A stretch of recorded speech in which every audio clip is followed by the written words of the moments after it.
Life's purpose, or a purpose in life.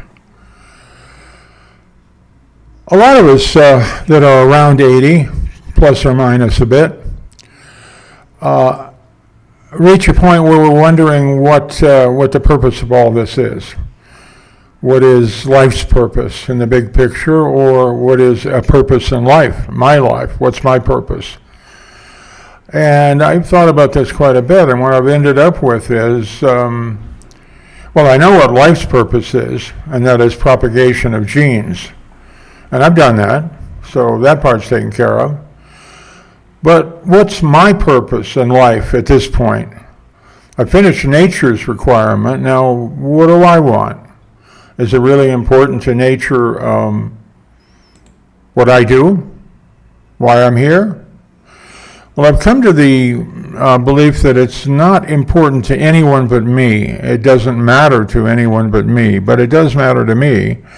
It's a reason for doing anything, getting up in the morning. Yes, because I enjoy the various things I do. There has to be some kind of a mission statement. Even now, it's not the same as it was. I think it was supplied by chemicals when I was younger.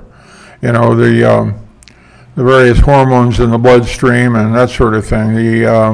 Whatever the source of ambition is when you're younger, it's pretty strong. In fact, it blots out any thought of the purpose of life. The purpose of life is to propagate life and to acquire money and power and all of that, or to acquire peace of mind. That's a good one. That's something that could be a purpose now too, to obtain clarity. That's why the Eastern belief systems appeal to me more and more. The emphasis on the tranquility of the individual, on their soul, on their consciousness, to be relaxed in oneself and not pushed around by the world and its crazy requirements. And you can adopt a reason, a purpose in life, glorifying God or something, or serving some external cause, but I don't know if that's you personally. Again, that's what the Eastern belief systems look like to me, and why I find them interesting. In that within myself, there's got to be a reason. There's got to be something, I don't know.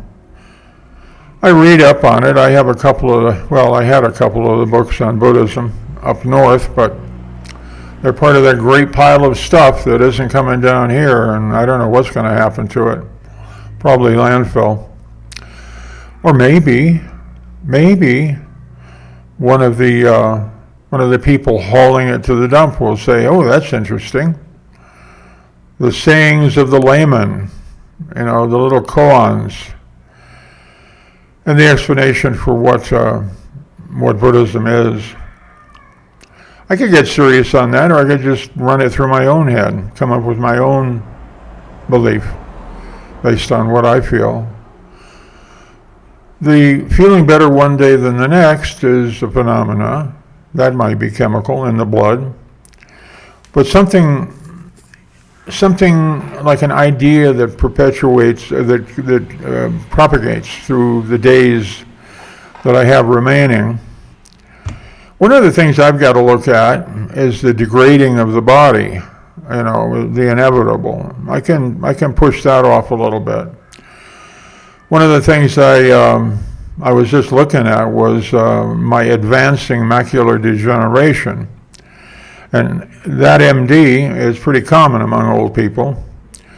It's when the imaging plane, it's not a plane actually, when the curved surface that creates the images from the light that falls on them, when that starts to buckle because of underlying fluid, or usually that's it. When you go from dry to wet macular degeneration, it has the effect of distorting the images. A grid will have ripples in parts of it. And in my eye, and my good eye, my right eye, my left eye is not doing much of anything. But it has macular degeneration too, further advanced than my right eye, which is the eye I've been using for a long time. One of the anecdotes associated with my right eye, or my left eye more, is Tokyo General Hospital in Japan in 1950 or so. I had amblyopia, which is one eye drifting out. So these MASH doctors, they were the ones fresh out of school. They tried an experimental operation that went in, cut and tied the muscles that point the eyeball so as to bring it in better, which I probably did, but the brain rejected the stereo. It couldn't make a stereo pair. It didn't like what the left eye was presenting to it. But anyway, I've gotten on for all these 80 years with the right eye. I still have peripheral vision in the left eye, and it's about the same, which is interesting. But like many things that old people experience, I get to learn about it the hard way. We don't see just with our eyes. We see as much with our brain as we see with our eyes. I've noticed that normal vision, my vision, is the eye darting around what's in front of it and using that snatched information, that visual information grabbed here and there and all over very rapidly as we scan the scene. That's used to build the picture. It's sort of like we have a frame buffer in our visual section that has a picture built up. And because we're not seeing it all the time, we're seeing that thing created in the brain, the buffer. And it's made out of snapshots taken from the center of the eye, the most detailed region, the macula. That's where the image sensors are the thickest, and so that has the highest resolution. Hey, here's a quandrum for you if you think about this, a quandary. Why is it that we perceive lines? Why is it that we can see a line? And MD tells you you can see a line deviate. I mean, it's a straight line for everybody else, but there's a little bump in it if you've got MD. But why do we see a line anyway? Why do we see some flatness?